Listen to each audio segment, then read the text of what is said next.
দেগঙ্গায় সরকারি খাল দখল, দিনে দুপুরে মাটি ফেলে ভরাট করা হচ্ছে খাল, পরে সেই জমি বিক্রির ছক। এরই প্রতিবাদে রাস্তা অবরোধ করেন কৃষকেরা। অভিযোগের আঙুল স্থানীয় পঞ্চায়েত সদস্য এবং জমি মাফিয়ার দিকে। মানতে নারাজ পঞ্চায়েত সদস্য।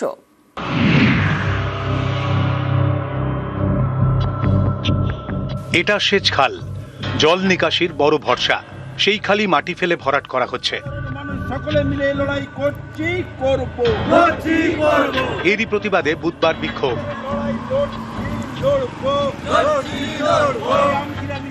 উত্তর 24 পরগনার দেগঙ্গা। এখানেই চাঁপাতলা গ্রাম পঞ্চায়েতের কেয়াডাঙ্গা। গা ঘেঁষে বয়ে গিয়েছে সেচ দফতরের খাল।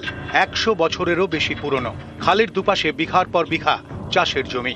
এই সেচ খাল কৃষকদের বড় ভরসা। এমন একটি খালেই নজর পড়েছে চাঁপাডাঙ্গা পঞ্চায়েতের তৃণমূল সদস্য মোহাম্মদ হাসানুজ্জামান এবং জমি মাফিয়ার। দিনে দুপুরে মাটি ফেলে ভরাট করা হচ্ছে খাল, তারপর সেই জমি বিক্রির ছক। এরই প্রতিবাদে পথে নামেন কৃষকরা, রাস্তা অবরোধ করেন। আমরা চাঁপাতলার মানুষ, চাষি মানুষ, চাষ করে খাই। এই জল নিকাশি ব্যবস্থা যদি বন্ধ করে দেয় কোনো দালাল বা কোনো মাফিয়া, তার জন্য আমরা ক্ষতিগ্রস্ত হয়ে পড়ব। ঘটনা হচ্ছে এখন এইটাকে যদি আটকে দেওয়া হয় তাহলে গ্রামের মানুষ বুড়বে। আটকে দিচ্ছে এই জমির মালিক, এরা হচ্ছে মানে বর্তমান মেম্বার হাসানুজ্জামান, ওনার চাচা রফিকুল ইসলাম। হ্যাঁ, ওরা নিকাশি নালার ওরা বন্ধ করে এখানে ওরা কি করবে।